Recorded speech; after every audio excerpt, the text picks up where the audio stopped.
So this is my night 11 review of the Premier League darts, which happened in Rotterdam last night, where we saw quite a strange night of darts results, wasn't it?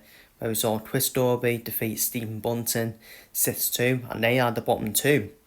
They were the bottom two in the Premier League table before Chris Dobey did move up a place in the Premier League table with a 6-2 win over Stephen Bunting, and well deserved for Chris Dobey.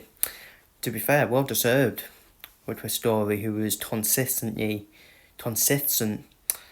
all of his matches. Also, it started off with a 6-3 win over Hugh Humphreys. Hugh Humphreys' form is bit concerning for Hugh Humphreys. Yes, Humphreys has still got a gap to outside the playoffs, but if his form continues, all of a sudden he'll be looking over his shoulders. All of a sudden, obviously Hugh is still world here. Let's be real. But very concerning Hugh Humphreys' form. Maybe that was on the come anyways after he winning the major trophies that he had. But yeah, quite a shock result that one. Chris Dobey winning 6-3 despite Humphreys' form. It's that Hugh Humphreys saying to the PDC the dart schedules is too much. That he has obviously the last week or so we're hitting out at the dart schedule. I think it's starting to take its toll on some players, in my opinion. But yeah, good win for Chris Dobey, 6-3. Nathan Aspinall got a 6-3 win over Darren Price. Pretty much what I expected, both of them to average around 95, in my opinion, but Aspinall getting a win in that one. Stephen Bunting and that getting a win against an out of sorts Michael van Duren. Michael van Duren, who's got it looks like he has a bit of a shoulder injury. And all of a sudden, Van Duren, who normally always qualifies for the playoffs, all of a sudden now, he might be looking over his shoulders thinking, shit. He'd be thinking, wow, I might not make it here. Because it's now starting to get all a bit streaky bun time now. All of a sudden, a lot of players are in that playoff mix, to be fair. So, but yeah, Stephen Bunting, well-deserved winner.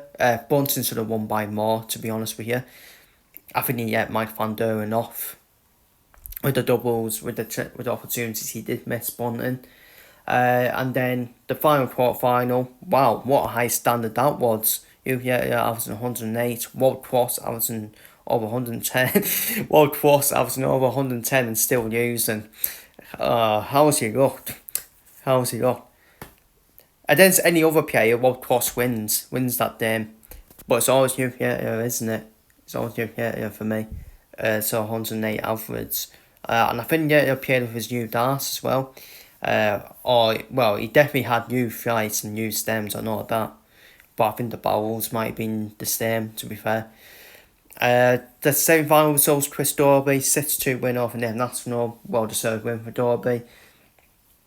Aspinall wasn't quite at it in this game, like he was against Darren Price. And Stephen Bunting with a 6-5 win over Hugh Theatre. And by the way, people saying Hugh Theatre, that was just a game off for Hugh Theatre. Well, if that's a game off, 101 average, I wish I had a pretty average that. Fucking hell. Imagine that as your game off, 101 average, and that just shows his ridiculous standards, isn't it? But Stephen Bunting getting 6-5 win. Again, Bunting should have won by more, to be fair. Because I think that can fool you, to be honest with you, the 101 average from Yeta. Yeta just wasn't at it, to be fair, until he got back into it. That's how he averaged 101, because he was starting to get himself back into it. But Bunting gets the win there. And yeah, an unusual final between Chris Dobey and Stephen Bunting. I do apologise, I am obviously watching the car all day at the same time. But yeah, an unusual final, Chris Dobey, Stephen Bunting, which was the bottom two going into the night. And Chris Dobey then a 6-2 win over Rob Quartz. A 6-2 win over Stephen Bunting for Chris Dobey. And yeah, well-deserved winner of the night, Chris Dobey. I think he's turning his form up at the right time as well, Chris Dobey. And all of a sudden, what it means to the table now, look at that. A lot of players are in the mix to finish in the playoff places. I still think Humphries will make it. Because I think his concerning form will turn around at some point, and you'd expect him to be up there with you. It's already qualified, yes, we will. I mean, that's ridiculous, isn't it? That he has a 15-point gap over outside the playoffs. So it's between Aspinall, Price, Van Doorn, Dobey, Cross. I'm even putting Bunting in it still, because I just feel, I know 7 points might be a bit too much, but it's 5 nights remaining. It is 5 nights remaining, to be fair. Oh, sorry about that, I thought it was the other way. But it is 5 nights remaining, to be fair, in this need phase before we do play in obviously the ultimate playoffs to play for the obviously trophy, of course. So it's still 5 nights remaining, to be fair. Obviously, I know in the first half of this campaign, I would have said, yeah, Bunting's out of it. But at the end of the day, Bunting's already won a night. So has Chris Dobey. So it shows they can win a night. They can definitely win a night. Oh, suddenly, but if Bunting can win another night or have another one to the final, he's in the mix. He's in the mix for the playoffs as well, and it all becomes a bit chaos in the race for the playoffs, where it could be between, if I get my maths right, 6 players for 2 places in the playoff places. Humphries will be looking over his shoulder as well, potentially with his form as well.